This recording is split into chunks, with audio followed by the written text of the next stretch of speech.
Hello everyone and welcome back to my channel. For those of you who are new here, my name is Miranda and I am the Enchantress of Avalon. And as some may have noticed, I am wearing red lipstick.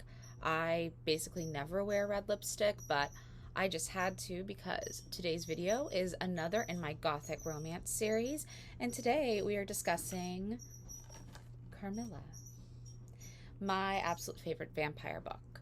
Now, it's a very short book, but it predates Dracula by about 30 years, I believe. So, what is Carmilla? Well, Carmilla is a tale of a vampire, a female vampire, by Joseph Sheridan Le Fanu, and it's sometimes also collected in his big collection of works, Through a Glass Darkly. All great works. He's a great short story and novella writer. Other than being British, he is very similar in style to Edgar Allan Poe and that whole, gothic short story aesthetic. This is my copy of Carmilla. That is just Carmilla, which I like having because it's nice to just read the book as the book. And this one has some really cool different artwork because we love illustrations spattered throughout. Now, so Carmilla as a story is the story of Carmilla Karnstein, and she's known by many names throughout the book. She has this thing for using an anagram to change her name every so many years, as she has to change her identity because she's not aging and has to cover for that. There is, yes, a lesbian story in this, and that is what most people remember when they think of Carmilla is, oh yeah, the lesbian vampire book. Yes, it is a lesbian vampire book, and probably one of the earliest truly lesbian books ever.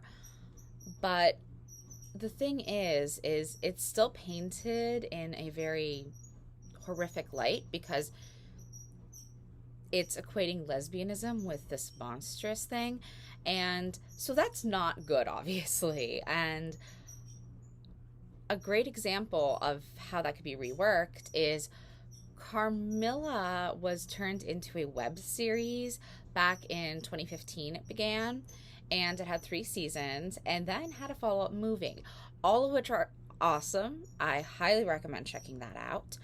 And the Carmilla web series did not paint this in a monstrous light at all, and there were a lot of LGBTQ plus characters in it, so you got the full range of characters, and some were good, some were bad. It didn't matter that what, it didn't matter what their gender identity was. It didn't matter what their sexual orientation was. This was based purely on who they were as people, and it's a fantastic use of classical literature with modern twists to make it more appropriate for the modern era. I absolutely adore that series. Now, the actual story of Carmilla, though, is a story of a young girl named Laura, and some people say it was Lara, but it's usually said as Laura. And she lives in a very isolated area with just her father, and she's been wanting for companionship of people her own age. And she's supposed to be getting this in the form of the niece of one of her father's friends is supposed to come and live with them for a while, and she'll actually have companionship. But this girl grows very sick very quickly and actually ends up dying, and she forgets to meet her, and this is a major blow to Laura. But not long after that, a carriage breaks down outside of their house carrying a woman and her daughter named Carmilla. And they agree to take Carmilla in, and so Laura gets that bonding and to experience this female friendship for the first time in her life. She's been raised without a mother, and she just really wants this. The only females in her life were servants, so this is someone on her own level, a girl who's a lady who she can bond with. But strange things start happening to Laura. She starts having these horrible nightmares.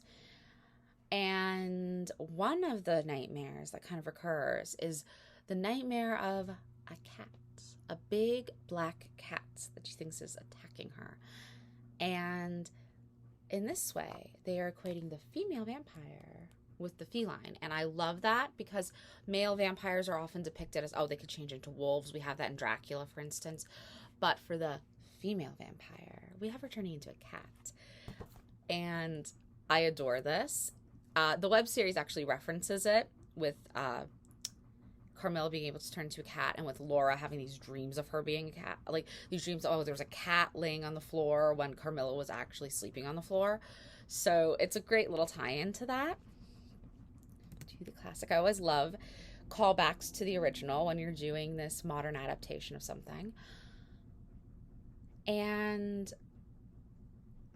the thing is, beyond this horror that Laura is feeling, she's also feeling this attraction and this sexual awakening that terrifies her. She doesn't like the idea of being sexually attracted to another woman. I mean, this was the 1800s. Of course she was scared of it. And the thing about Carmilla is it's implied in the original book, but it's also outright stated in the series and used as kind of this recurrent theme that Carmilla falls in love with her victims. She always takes really pretty female victims who she then gets very, very close to, and then she falls for them. And so she doesn't want to kill them. And it's incredibly interesting, and it's showing a deeper level of a vampire who doesn't just run off of bloodlust, but a vampire who can actually possibly feel real connection and real love. And that's really beautiful in and of itself. Of course, being that she was the big bad vampire and the monster of the story, Carmilla dies at the end, which is something the web series does also change. Carmilla does not die at the end. I won't tell you what happens because it's actually a big spoiler if you do want to watch the web series and haven't yet, but she doesn't die at the end. It's just this really beautiful novel. There's tons of complex emotions, and there's tons of different ways to interpret it beyond just like the lesbian vampire thing, which has become such a trope over the years. All female vampires are super seductive, and vampires in general are always portrayed as being very open sexually and possibly lacking a traditional sexual orientation. Maybe they're all like pansexual and they just don't care. Some of them just form romantic bonds without it being sexual because bloodlust is like taking over for actual lust. We have that in several works. We have some works where they do feel lust and they just will sleep with anyone. And then we have works where the vampires seem to tend to get romantically attached to only people of their own gender. And I find that super interesting. And it just plays into the classic archetype of vampire as other. And the fact that vampire stories always appeal to people who feel somehow othered, whether it's because they are LGBTQ plus or because they are, they have an interest that doesn't fit with the norm. I was always fascinated with the gothic and the morbid and the creepy, and also fairy tales and stuff. I mean, I'm fairy. I talk about that all the time. But look at the folkloric fairy. Look at the original fairy tales. They're dark and twisted as hell. So the fact that I have this like Disney fairy thing going on actually ties right into the horror gothic stuff. And again, that's something that's other. It's different. So of course I was attracted to vampire stories. And I think it appeals to most people on some level because everyone has felt out of place at one point or another in their life. So the vampire is the perfect solution to someone who's feeling out of place. And I really hope that this video will convince some of you to go ahead and read the actual book Carmilla and read other early vampire tales.